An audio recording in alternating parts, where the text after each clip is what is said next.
하나님 말씀 같이 보겠습니다. 에베소서 4장입니다. 22절부터 24절까지 에베소서 4장 22절부터 24절까지 에베소서 4장 22절 같이 읽겠습니다. 너희는 유혹의 욕심을 따라 썩어져 가는 구습을 따르는 옛 사람을 벗어버리고 오직 너희의 심령이 새롭게 되어 하나님을 따라 의와 진리의 거룩함으로 지으심을 받은 새 사람을 이루라. 아멘. 기도하시겠습니다. 어자는 감사합니다. 하나님의 말씀 속에서 우리 삶을 돌이켜볼 수 있는 귀한 시간 될 수 있도록 주여 인도하여 주시옵소서. 하나님 정말 살아가면서 하나님만 볼 수밖에 없습니다. 도우심을 주시지 않고서 우리가 살 수 없음을 고백합니다. 만나주시지 않고서 우리가 성장하지 못하고 우리가 어찌할 줄 모를 때가 많이 있습니다. 하나님 부족하고 나약하고 어찌할 줄 모르고 우리 심령을 불쌍히 여기사 이 시간에 하나님 만나주시옵시고 각자에게 맞는 하나님을 허락하사 하나님 자녀께 사는 것이 무엇인지 정확히 알게 하시옵시고 이 시간 이후부터라도 하나님을 찾는 것이 정말 기쁘고 감사 넘치는 삶이 될 수 있도록 주여 인도하여 주시옵소서. 부족합니다. 우리 성령께서 역사 인도하시고 믿사와 우리 주 예수 그리스도로 감사하며 기도드립니다. 아멘. 지난 시간에 우리가 그리스도를 어떻게 배웠냐는 문제가 아니라 무엇을 배웠냐로 우리가 같이 배웠었는데요. 그 첫 번째 모습으로 보였습니까? 옛사람을 벗어버렸다는 것이죠. 여기서 옛사람은 뭐예요? 하나님 만나기 전에 방식. 그 방식대로 사는 존재가 옛사람이고 그 옛사람 어떻게 한다고 했어요?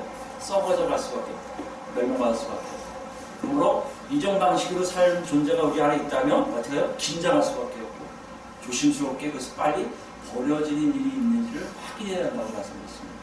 여러분 이건 우리 마음속에 일주일 내내 살면서 하나님의 역사하심이 있다면 분명히 그 삶이 우리 안에 있었을 것이고요.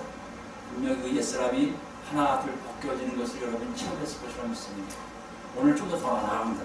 오늘요 23절 보시면 오직이라고 시작하고 있어요. 사실 오직이라는 단어가 헬라어로는 접속사예요. 그러니까 반대되는 접속사가 될 수 있지만 꼭 반대만 얘기하는 게 연결성이 있습니다.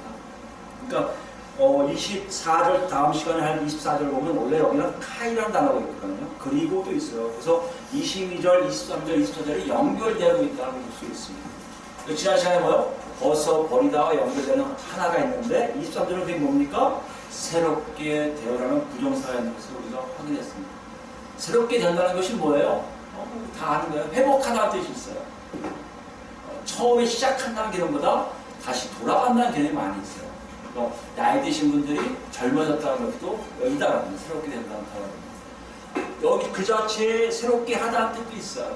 근데 우리 여기서 주의해서 보아할 것은 이 단어의 뜻보다 좀 더 나가는 내용입니다. 좀 더 나가는 내용은 21절, 22절부터 24절까지 지난 시간에 얘기했지만 세 개의 부정사가 있는데요.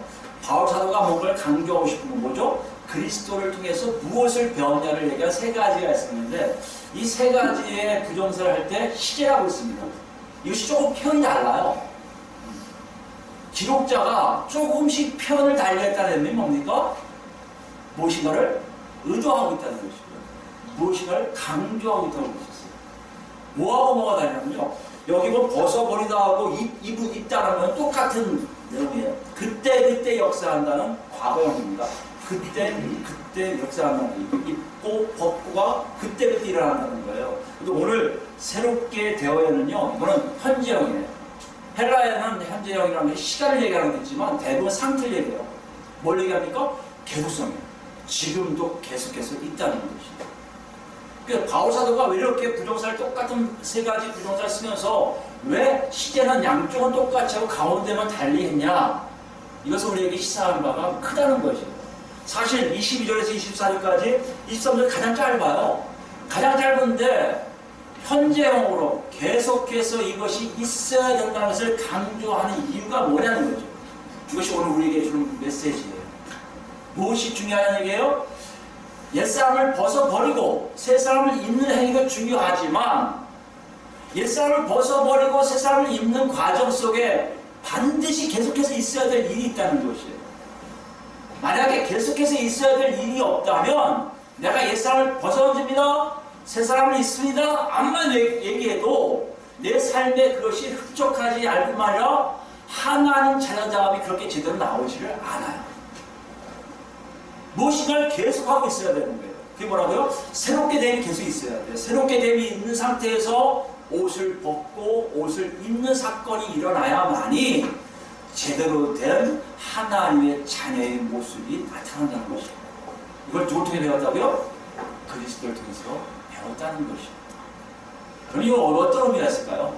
실제로 우리가 예수를 영접하고요, 정말 신앙생활 하다 보면 그런 게 있어요.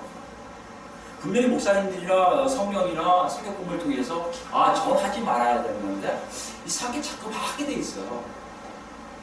여러분 이렇게 경험하실 겁니다. 왜 이것은 금식도 하시는 분도 있을 거예요. 자기가 갖고 있는 어떤 죄성 중에 하나가 끈질기게 물고 늘어지는 것이 있을 거예요. 과거에 어떤 방식에 살던 것들이 지금 나를 계속 괴롭히는 것이 있을 겁니다. 근데 이것이 떨어져 나가지 않는 것을 경험할 때가 있을 거예요. 대부분 그게 왜 안 떨어지냐면요, 대부분 그게 가장 끈질긴 거예요. 가장 나를 악하게 만드는 요소 중에 하나입니다. 그게 여러분과 저를 꽉 붙들고 있어요. 다 다를 겁니다, 아마. 어떤 분들은 읽어보면 어떤 건 좋아해요. 우리가 나와는 수없이 많은 죄성들이 있습니다. 근데 공통으로 느끼는 건요, 그러다 보니까 지쳐요. 지치는 것뿐만 아니라 뭘 생각합니까? 왜 나는 예수를 그렇게 오래 믿었는데 변화하지 않지? 내가 뭘 잘못했기 때문일까? 금식을 안 해서 그럴까? 기도를 오래 안 해서 그럴까? 성경 공부를 안 해서 그럴까? 예배 시간에 졸아서 그런가? 예배 시간에 열심히 안 들어서 그런가? 이런 자기 자신의 반성을 하게 되는 걸 느낄 수 있어요.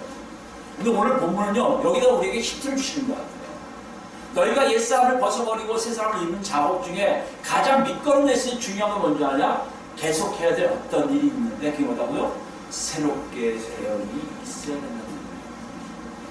여러분이 23절에 새롭게 되어를 통해서 어떻게 나는 거기에 정말 되고 있느냐, 새롭게 되고 있느냐 아니라고 분별하시고요.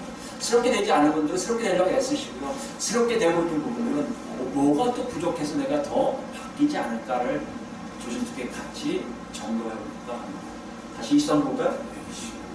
23절 보시면 새롭게 된다는 게 뭐가 새롭게 된다는 거냐면요, 너희의 심령이 돼 있어요. 그러니까 너희 심령이 새롭게 되는 것처럼 보이는데 실제로 헬라어 성경에 보면 이게 조금 다르게 해석할 수가 있습니다. 너희가 변화되는 거예요.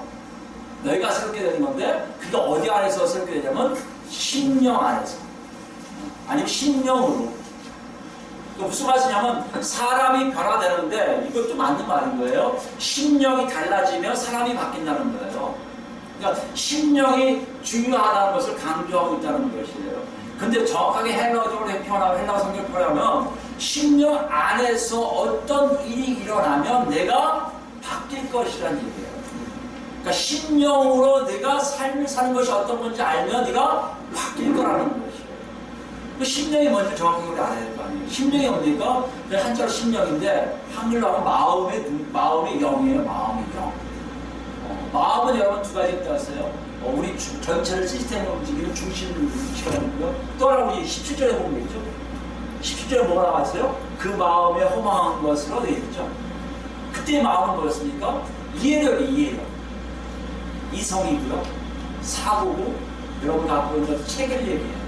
이거 무슨 말을 해야 합니까?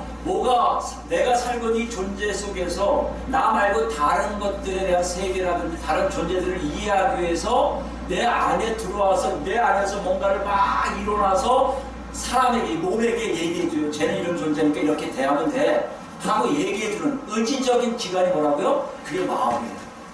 우리가 흔히 정신, 사고, 체계 뭐 이렇게 할 수가 있습니다. 우리가 얘기하는 칼디아라는 마음은 우리 전체를 움직이는 기관이라면 이게 아니라 이해력을 통해서 상대방을 알게 하고 그 상대방을 알게 해야 되는 것을 내가 반응하게끔 만드는 과정을 주관하는 내적 감각이 뭐라고요? 여기 나오는 마음이야. 누수라고 표현합니다. 근데 이 누수라는 단어는요, 어떻게 보면 이렇게 될 수 있어요. 하나님을 알 수 있게 만드는 거예요. 하나님이 존재하고 있는 게 아니라 실제 하시니까. 그 하나님을 딱 봤을 때, 저거 하나님이야? 그 여기 안에서 제대로 된 반응이 나오게끔 하는 게 이 마음이에요. 제대로 이해하면 제대로 나오겠죠. 여기서 얘기하는 건 마음에서 바뀐다는 게 당연한 거예요, 여러분. 모든 삶이 마음에서 바뀌어요. 그래서 긍정의 힘을 얘기하는 사람도 마음을 바꾸라고 자꾸 얘기하잖아요. 꼭 맞는 것 같이 들릴 수도 있어요. 근데 그게 아니에요. 이제 그런 얘기하는 게 아니에요. 마음에서 바뀐다는 얘기는 우리 기관에 그런 역사가 일어나고 있는 것을 알라는 거예요. 그런데요, 17절에 뭐라고 했습니까? 그 마음이 허망하다고 했어요. 허망하다는 게 뭐랍니까? 아무 쓰잘데가 없다는 거예요. 아무 쓸모가 없다는 거예요. 다시 얘기하면요, 제대로 제기를 하지 못한다는 거예요. 열매가 없다는 거예요. 그러면 이해할 수 있는 기관이 제대로 역할을 못하니까 하나님을 제대로 이해할 수 있습니까? 제대로 이해 못해요. 제대로 이해 못하면 새롭게 변화돼요? 새롭게 될 수가 없다는 것이에요. 이것이 하나의 우리의 딜레마입니다. 분명히 마음은 있는데 하나님을 알 수 있게끔 이게 되어 있지 못하는 얘기예요. 그렇기 때문에 긍정의 힘이 잘못되는 거예요. 내 마음대로 정해갖고 내 마음대로 하면 된다? 안 된다는 거예요. 제대로 된 이해를 할 수가 없기 때문에. 그럼 또 뭘 얘기합니까? 심령의 영의 영. 영은 뭐예요? 더 들어가죠.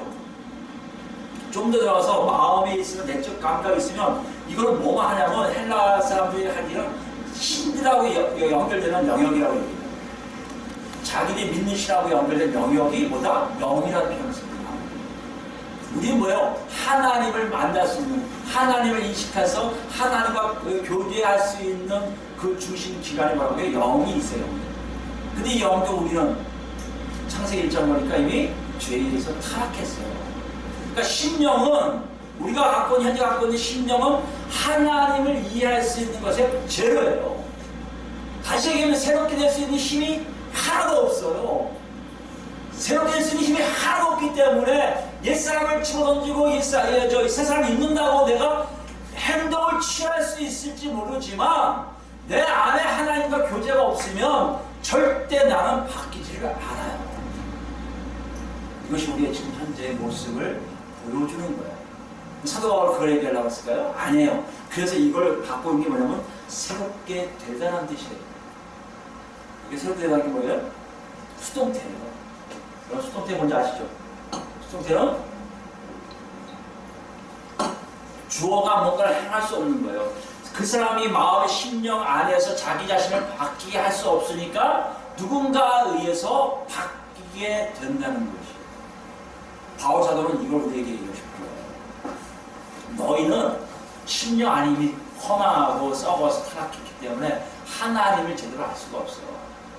너는 새롭게 될 수 있는 존재가 아니야. 근데 무슨 일을 하는지 아냐? 네가 새롭게 될 수 있게끔 외부에서 힘이 들어오기 시작했다는 거예요. 이걸 여러분과 저한테 물어보고 있어요. 바로. 여러분 그 경험을 하셨습니까? 제가 여러분에게 여쭙니다. 저한테도 물어봐요. 여러분 우리 그런 경험을 하셨어요? 그 어떤 경험이에요? 요한복음 3장 갈까요? 잘 하신다니까. 요한복음 3장 보시면 예수님이 니고데모에게 대화한 내용이에요. 3절부터 볼까요? 신약 145페이지 있습니다. 3절부터 보면요. 예수께서 대답하여 이르시되 진실로 진실로 내게 이르노니 사람이 거듭나지 아니하면 하나님 나라를 볼 수 없느니라. 이게 무슨 말이냐면 니고데모가 당신이 하신 일은 이거 하나님이 하신 일입니다 라고 얘기했거든요. 예수님이 뭐라고 하는지 아세요? 네가 하나님 나라를 어떻게 알아? 거듭도 안 나는데. 이거 잘 들으셔야 돼요. 이건 우리 오늘 아까 이 본문 얘기한다면 네 심령은 썩어있는데 네가 어떻게 하나님인지 해? 어떻게 하나님 인식해? 그게 하나님 방법이라면 네가 어떻게 할 수 있어? 너 거듭나지 않으면 너 하나님 볼 수 없대. 다른 나라 볼 수 없대. 예수님이 엄격하게 얘기하세요. 이게 신약의 시작이에요. 구약 백성들이 전혀 하나님 나라를 알 수 없다. 왜요? 거듭나지 아니하면. 아무리 내가 하나님 나라 백성이라고 니고데모 어떤 사람이에요? 공회원이에요? 바리새인이에요? 하나님 많이 한다고 얘기해도 네가 거듭나지 아니하면 절대 하나님 나라를 볼 수 없느니라. 그러니까 니고데모가 당황합니다. 좀 약간 나이 드시고 이상한 얘기하죠. 사람이 늙으면 어떻게 날 수 있사옵나까? 두 번째 못으로 들어갔다가 날 수 있사옵나까?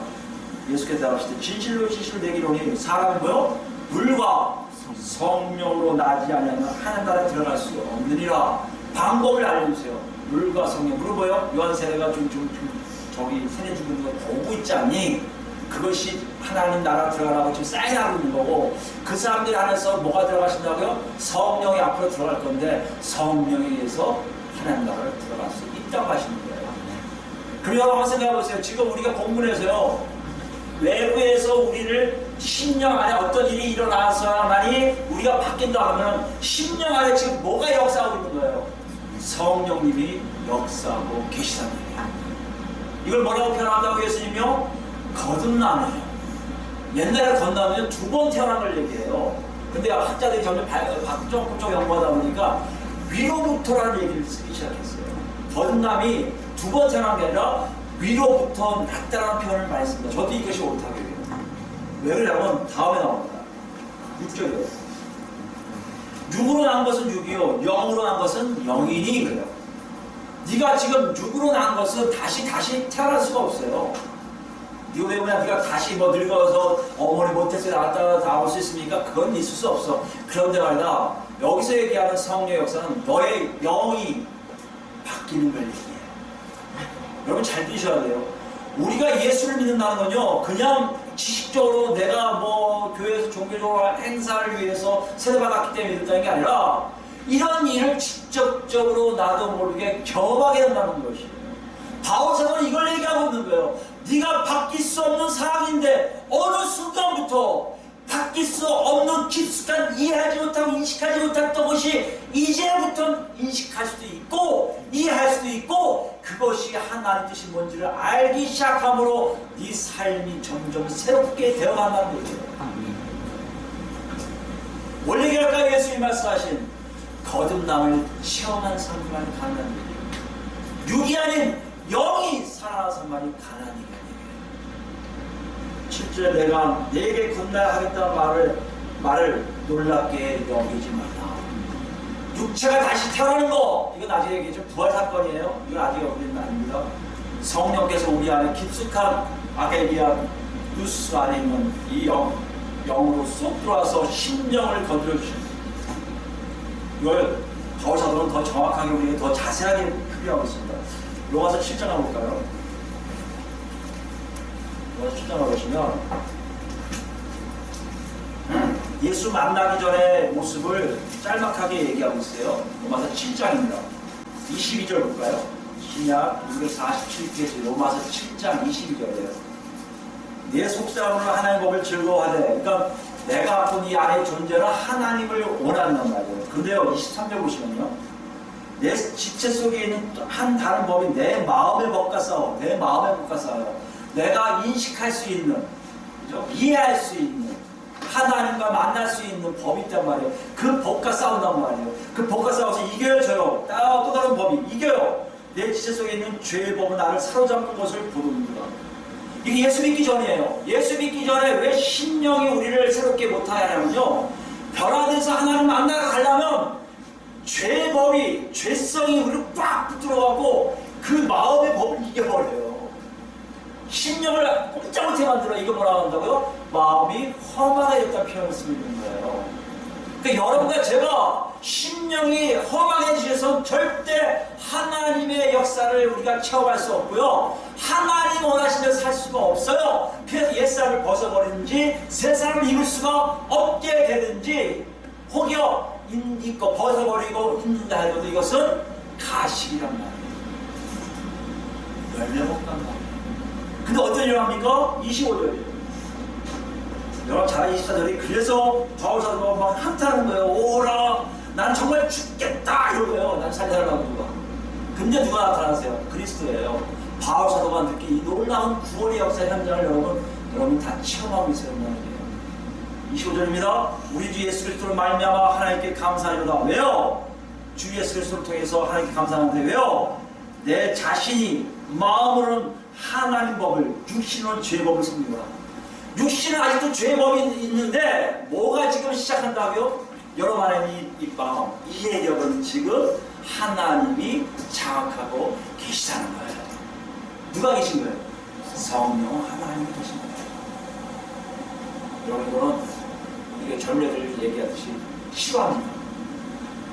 내야 돼요, 내야. 실제라는 얘기. 이거 뿐인 얘기가 아니에요. 왜요? 여러분 중에도 분명히 예수 그리스도를 통해서 겁난 사람들은 이 말이 뭔지를 여러분 정확하게 아멘으로 받으실 거예요. 여러분의 육신은 지금 자꾸 죄를 범하는 것이 많이 있지만 내 안에 자리 잡고 있는 성령의 역사를 통해서 내가 점점 하나님을 닮아가는 삶을 조금씩 닮아온 것을 여러분이 알기 때문입니다. 이것을 얘기하고 있어요. 8장 보면요. 이걸 좀 더 구체적으로 이렇게 펼쳐요. 3절부터 보면요. 율법이 육신으로 말미암아 연약하게 할 수 없는 것을 하나님 아시나니 곧 죄로 말미암아 자기 아들을 죄인 육신의 모양으로 보내 육신의 죄를 정하사 육신을 따르지 않고 그 영을 따라 행하는 우리에게 뭘 따르지 않다는 거요? 육신을 안 따라가고 뭘 따라요? 영을 따라간다는 거예요. 그러니까 우리 심령은 과거의 심령은 허망해서 전혀 하지 못했지만 지금 심령은 여러분 살아있어요. 그 심령이 하나님과 교류하기 때문에 그 심령에 의해서 그 안에 계신 성령의 인도하심 따라 살면은 우리는 죄의 법에서 벗어나게 되겠다는 것이에요. 이게 놀라운 일이에요. 바울사도 아마 저는 바울사도 입장에서 가르쳐들 가장 이것이 놀라웠을 것 같아요. 유대인들이 가장 어렵게 생각해 옵니까? 죄 해결이에요. 아무래도 죄가 너무 붙어다녀요. 제사를 드려도 속죄를 드려도 그때는 제사가 없잖아요. 그러니까 회당 가서 회개 기도를 해요. 부신당했을 거 아니에요. 하나님 이것도 잘못했습니다. 저것도 잘못했습니다. 이것도 잘못했습니다 하는데요. 또 집에 가면 또 같은 죄를 또 짓는단 말이에요. 그게 7장 내용이에요. 아니 죄가 해결되는데 죄가 해결되기커녕 더 많이 나를 괴롭히네. 하나님 회개 기도해도 아무것도 안 되네요. 유대인들이 그랬단 말이에요. 그런데 그리스도 예수를 만난 후에는요. 그것이 어느 순간부터 벗어나고 있는 것을 사도 바울은 정확하게 알게 됐다는 얘기예요. 여러분과 제가 구원을 받았다면요. 이 정확한 것을 같이 공유하셔야 돼요. 같이 체험하셔야 돼요. 같이 갖고 계셔야 돼요. 그래서 여러분 삶이 어떻게 한다고요? 육신을 따라하지 않고 영을 따라하는 삶이 됩니다. 5절입니다. 육신을 따르는 자는 육신의 일을, 영을 따르는 자는 영의 일을 생각하니 육신은 사망이요 영의 생각은 생명과 평안이라. 이해되세요? 육신 따라가면 죽으며 하나님의 역사하신 하나님이 자정하신 성령께서 계신 그분을 따라가면 평안과 생명이 넘치는 소리가 듣는다는 것입니다. 7절 육신 생각은 하나님과 원수가 되나 이는 하나님 법에 굴복하지 아니할 뿐만 아니라 할 수도 없어요. 육신을 따라가면 우리는 하나님을 기쁘게 할 수도 없습니다. 8절 9절입니다. 만일 너희 속에 하나님 영이 거하시면 너희가 육신에 있지 아니하고 잘 드셔야 돼요. 우리 안에 영이 어디 거하십니까? 우리의 심령이요. 이 안에 심령 아까 있냐? 그래서 여러분 잘 기억하셔야 돼요. 영이 성령이 우리 안에 계시면 어떻게 할 수 있다고요? 파악할 수 있어요. 아 저게 옛사람이구나. 제가 지난 시간에 뭐랬습니까? 옛사람이라는 것을 알기 시작하면 여러분 희망이 있다고 했어요. 왜요? 성령이 알려주세요. 그 옛사람이야. 그렇게 살면 큰일 나라고 알려주신 역사가 성령이 안에 대해서 우리에게 알려주신단 말이에요. 이게 그 얘기입니다. 성이 하나님 영이 거하시면 너희가 육신에 속지 아니하고 영에 있냐. 누구든지 그리스도 영이 없으면 그리스도 사람이 아니라 또 그리스도께서 너희 안에 계시면 몸은 죄로 인하 말미암아 죽은 것이나 영은 의로 말미암아 살아있느니라. 여러분의 육신은 죄를 지을 수밖에 없을 거예요. 자꾸 여러분을 유혹할 거예요. 여러분 그러나 영이 살아있다면 여러분 육신의 죄가 점점 여러분에서 떠나 있는 것을 느낄 거예요. 그게 뭐라고요? 옛사람이 떠나버린 것과 같은 것이라고. 그래서 사도 바울이 얘기해요. 너희가 심령 안에서 세워지는 것이 계속해서 일하는 것이 가장 중요하다. 여러분 어떠세요? 그러고 있습니까? 그럼 여러분 그러고 있다고 믿고 싶어요. 아니라고요? 다시 시작하시면 돼요. 어디서 시작할까요? 여러분 정말 거듭난 체험이 있어요. 거듭난 체험이 있으니까 뭐 불받고 이런 거 그럴 수도 있어요. 너무 좋죠. 저는 부러운 분들에 그런 분 알아요. 경험 뚜렷하게 하시는 거예요. 아니 그런 경험 없지만 어느 순간 내 안에 하나님이 오셔서 예수 그리스도를 통해서 내 삶이 나도 모르게 하나 가는데 뭐가 보인다고요? 옛사람이 보이고 육신의 생각이 보이고 이제 하나님 앞에서 사는 것이 무엇인지를 조금씩 말씀하고 있으니까 여러분 지금 영이 그 안에 거하시고 있다는 증거입니다. 이것을 사도 바울이 얘기하고 있어요. 여러분 이것은 굉장히 우리한테 중요한 메시지예요. 우리가 사실요 교회 확장을 위해서 사람들에게 그냥 교회 안에만 들어오면 다 구원이 있다고 얘기했어요. 이게 천주교원이십니다. 천주교는 영세라고 해요. 영원한 세례라고 해서 그 교회 안으로 들어온 자들에게 꼼꼼하게 체크해서 이 사람에게 영세를 줍니다. 그럼 이 사람은 죽었다 깨라도 지옥에 안 가요. 어디 갈 수 있어요? 여러 개는 갈 수 있어도 지옥에는 안 가요. 이렇게 만들어놓은 시스템에서의 천주교가 있는데, 개신교는 이거마저 없애버리고요. 그냥 교회 안에 들어와서 등록만은 다 예수를 믿었다고 착각하게 만든 거예요. 성경은 그렇게 얘기하잖아요. 구원은 정확해요. 구원은 확실해요. 왜요? 내가 하나님께 1대1 관계를 통해서 알게 되는 거예요. 내가 어떻게 한다고요? 과거 내 모습이 보여요. 과거 나랑 존재가 연대는 거 보여요. 그것이 실제적으로 살아가는 삶 속에 나타난다는 것입니다. 여러분, 새롭게 된다는 것을 한번 생각해 보세요. 10년 안에서 하나님 역사를 통해 내가 새롭게 된다는 것은요, 놀라운 기적의 역사예요. 놀라운 기적의 역사를 여러분 체험하고 있어야 된다는 것입니다. 그것이 계속적 용법이에요. 지금도, 내일도, 과거도 계속해서 나아간다면 여러분 옛사람 벗어버리는 것을 체험할 뿐만 아니라 다음 시간에 새 사람 있는 것도 계속해서 체험하게 될 것이라는 거예요. 여러분 새롭게 되는 것에 대해서 다시 한번 더 정리할 필요가 있겠죠? 여러분 새롭게 되는 것이 여러분 정말 있을까요? 여러분 확인하셔야 될 거 아니에요. 여러분 내 안에 성령 계신 거야. 지금 확실해. 그리고 나는 확실하니까 나는 새롭게 되는 게 확실할 거야. 그럼 여러분 증거가 있을 거 아니에요. 성경을 우리에게 증거를 보여주세요. 어떤 것이 새롭게 된 것인지를 확인시켜 주시는 거예요. 먼저 예수를 볼까요? 예수를 보시면 11장이에요. 먼저 심령이 변화했다는 것을 확인하셨으면 그 심령에 의해서 내가 바뀌고 있는지를 확인하기 위한 작업을 좀 할 겁니다. 11장 보시면 에스겔 11장 구약 1163페이지 있습니다. 구약 1163페이지 17절부터 보면 됩니다. 에스겔서는 여러분 잘 아시겠지만 포로 당한 후의 얘기예요. 예레미야서 더 그 다음이에요. 그러니까 에스겔이 먼저 간 그 힙쟁들이 이 사람들이 실망해갖고 하나님 안 계신가 보다 알고 있는데 그들에게 위로 주시려고 주신 말씀이 에스겔을 통한 말씀입니다. 에스겔에게 뭘 주셨을 것 같아요? 회복을 주셨을 거예요. 네가 이렇게 살아갈 거라서 걱정하지 마라. 그런 메시지가 많이 있어요. 먼저 뭘 촉구하고요. 회개를 촉구하고 그 다음에 회복의 말씀하십니다. 오늘도 바로 그 회복의 말씀에 연결되는 겁니다. 11장 17절부터 보면 17절 너는 또 말하기를 11장입니다. 11장 17절 주 여호와의 말씀에 내가 너를 만민 가운데서 모으며 너희를 흩은 여러 나라 가운데서 모아내고 이스라엘 땅을 너희에게 주리라 하셨다 하라. 다시 회복시킨다는 말씀이에요. 이게 어떤 게 회복이냐면요 18절부터 더 강조해요. 그들이 그리로 가서 그 가운데 모든 미운 물건과 모든 가증한 것을 제거하여 버릴지라. 여러분 지난 시간에 이거 비싸잖아요. 애국 땅에서도 품속을 버려라. 가나안 땅의 품속을 버려라. 같은 거 아니에요? 옛사람을 집어던지는 거죠. 다 벗어버리는 거예요. 그죠? 그런데요 19절부터 보시면 이렇게 가난한 것은 내가 그들에게 한 마음을 주고 그 속에 새 영을 주며 그 몸에서 돌 같은 마음을 제거하고 살처럼 부드러운 마음을 주어. 내가 하나님을 대하는 태도가 달라진다는 얘기예요. 과거에 하나님에 대해서는 기계적이었어요. 저 녀석 뭐 바칠까? 저는 악한 놈이야. 저 치우고 좋아졌다. 좀 안 좋은 거 가져와갖고 저 속죄합니다. 또 제자들도 속 보고 뭐라고 쑥 찔러놓겠죠. 그냥 그 안수하고 이런 이상한 제도, 이상한 제사에 대한 아무 숙제에 대한 개념도 없이 하나님을 우습게 하는 만년때 여기는 삶으로 나갔단 말이에요. 그다가 포로에 들어가서 강도하는 얘기들이요.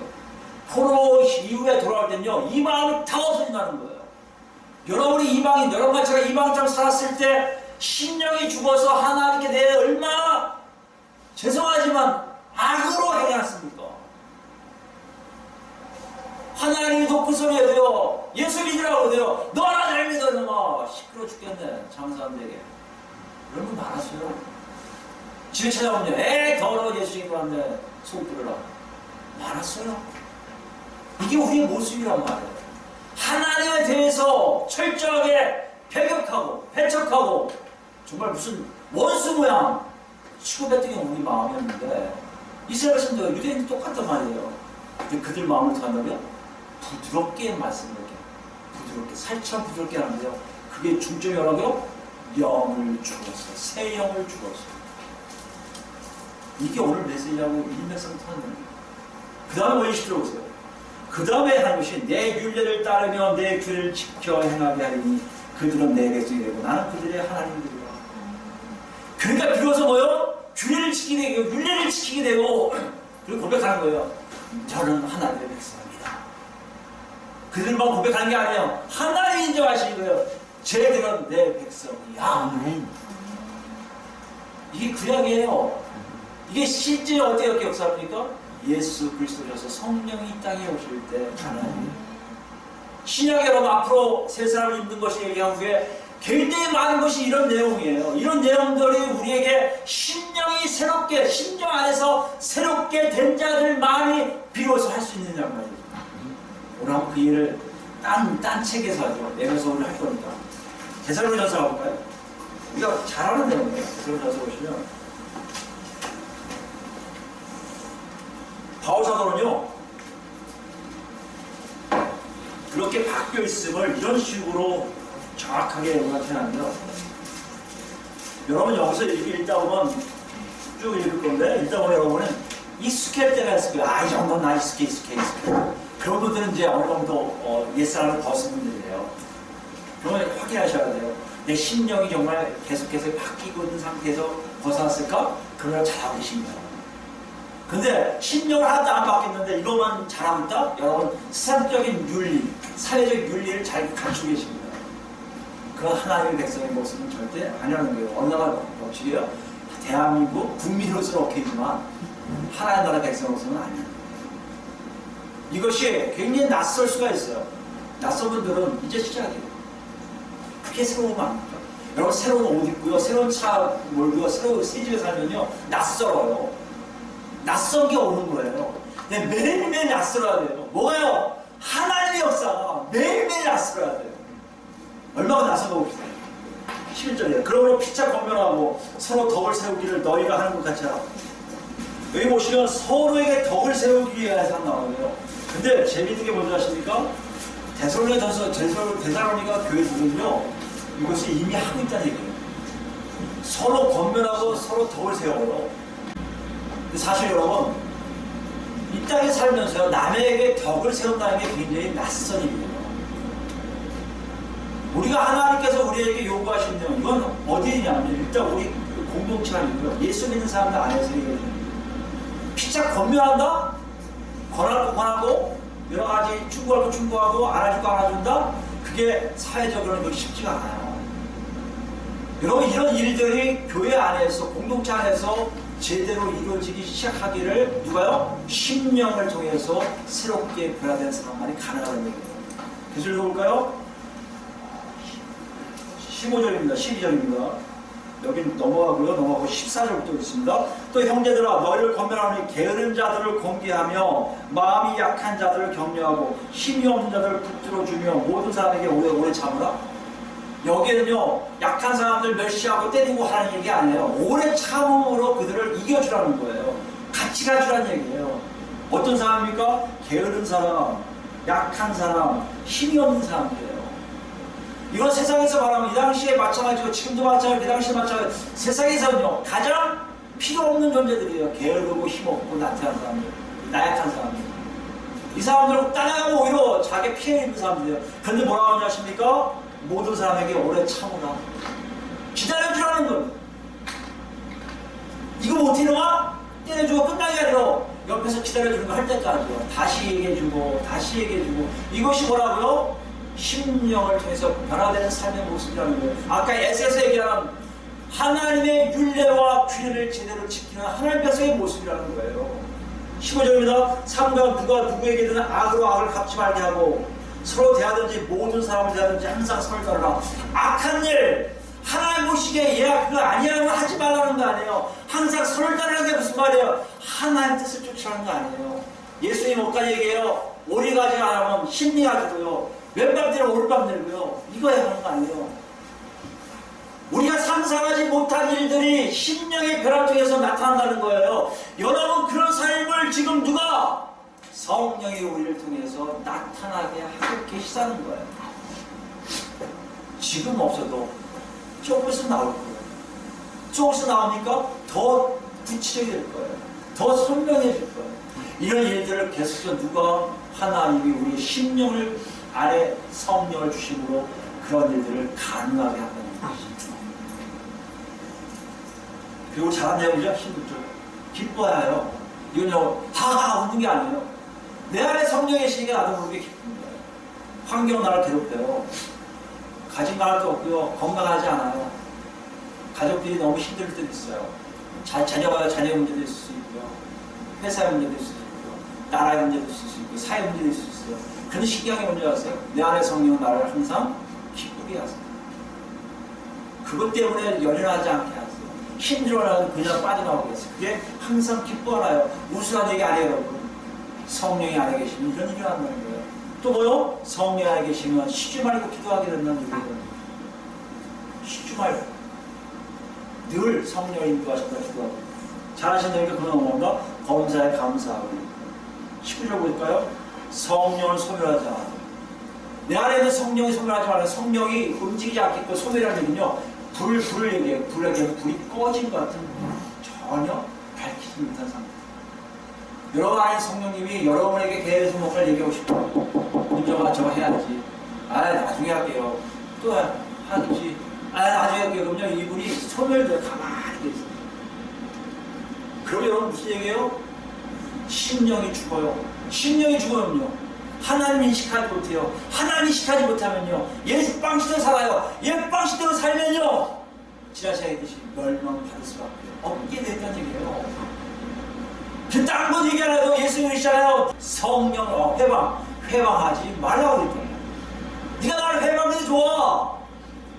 내 살아있는 내 삶 속에서 아직 성령님이 안 오셨으니까 예수 회방해도 되겠지만 나중에 오실 성령님만을 회방하지 마. 성령 회방하면 너 살아남기 어려워.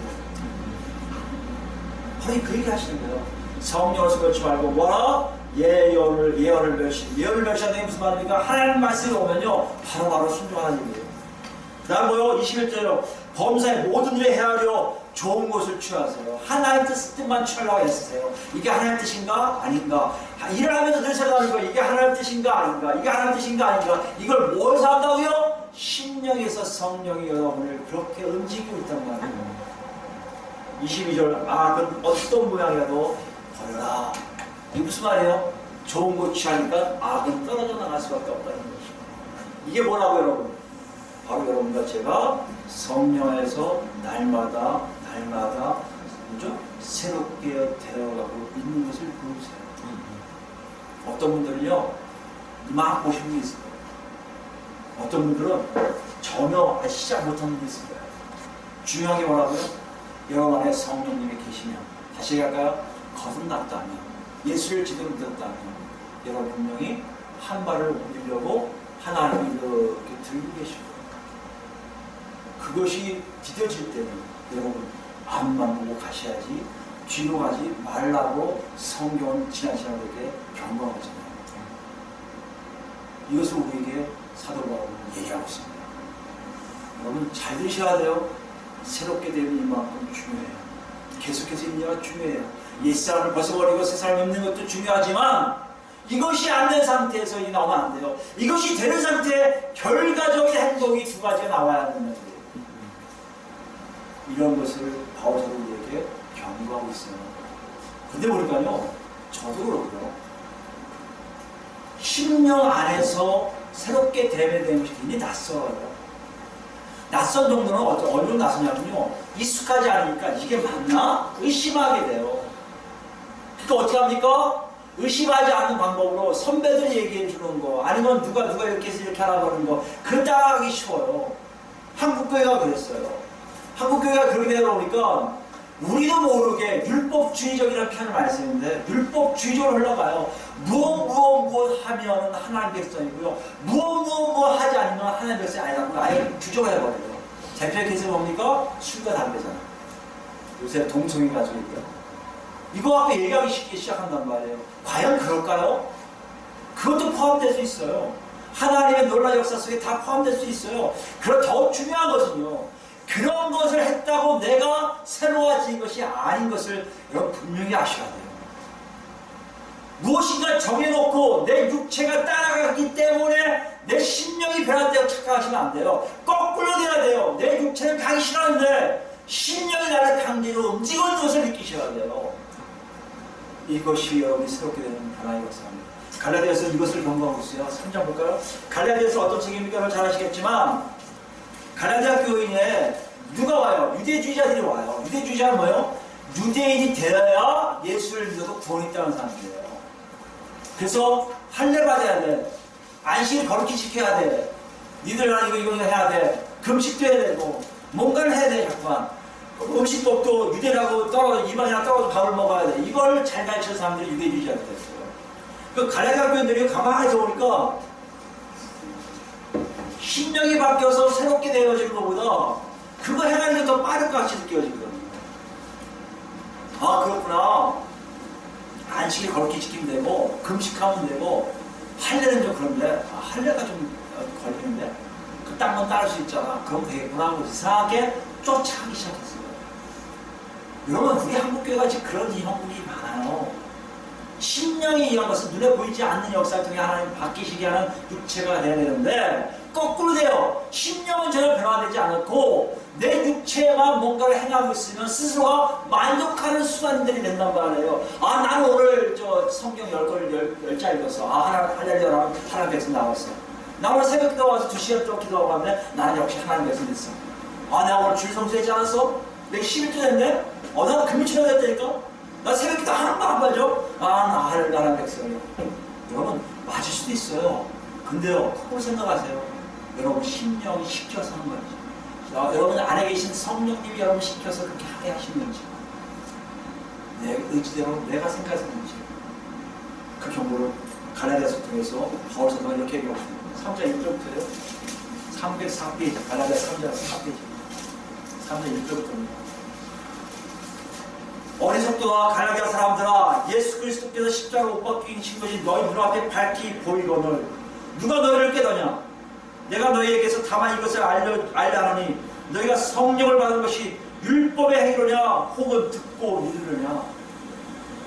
네가 육체의 행위이기 때문에 성령 받았어? 그런 거 많잖아요. 한국교회요. 여러분 금식하세요. 성령 받습니다. 맞는 것도 있어요. 그러나 옳지가 않아요. 성령이 오실 것은 하나님 때가 있어요. 내가 뭘 했기 때문에 성령 받았다는 사람이 많아요. 40일 금식했더니 성령 받더라. 이건 여러분 이런 얘기가 아니에요. 40일 금식해야만 줄 수밖에 없는 그분들이에요. 이해되세요? 거꾸로 얘기하자고요. 여러분 중에 이미 깨진 사람들은요 40일 금식하다 하나님 때가 되면 하나님의 능력이 여러분 임하신 것을 처음 하게 됩니다. 왜요? 이미 심령이요 안에 말랑말랑하기 때문에 하나님 누구신지 알기 때문에 속지 마세요 여러분. 심령이 바뀌셔야 돼. 심령 이 안에 성령의 역사하시는 여러분 기도합니다. 3절이에요. 너희가 이같이 어리석으냐? 성령을 시작할 때가 이제는 뭐로 마치겠다? 육체로 마치겠느냐. 이게 가장 옛사람을 벗어버리고 새사람 입을 때 경계해야 될 얘기예요. 여러분 옛사람을 벗었다고 새사람 입었다고 난 됐다? 아니라니까요. 뭐가 바뀌어야 된다고요? 심령에 성령이 이끄시는 일을 확인하셔야 돼요. 여러분이 하기 싫은 낯선 것도 하고 있어야 돼요. 죄력이 뭔지 아십니까? 구제가 거기에 해당돼요. 남한테 배려하는 게 해당돼요. 기도 시간도 그렇게 돼요. 누구한테 전화해서 예수 믿으세요 전달하는 것도 그렇게 돼요. 다 낯설어요. 다 하기 싫어요. 또 뭐요? 헌금도요 11조인 게 아니라 기도하고 하나님 뭐까지 바칠까도 하나님 다 바쳐라고 다 바칠 준비되어 있는 거예요. 얼마나 낯설어요. 그것이 가능한 거다. 그게 심령을 통한 변화의 삶이에요. 하나님이 우리에게 뭘 요구하시든지 그대로 실행할 수밖에 없는 상태로 하나님이 우리 만드셔 놓으셨거든요. 근데 우리 육체만 다 해놓고는 난 했습니다 하면 잘못됐다는 것을 물어주고 계시단 말이에요. 더 저렇게 알아치는 거예요. 4절입니다.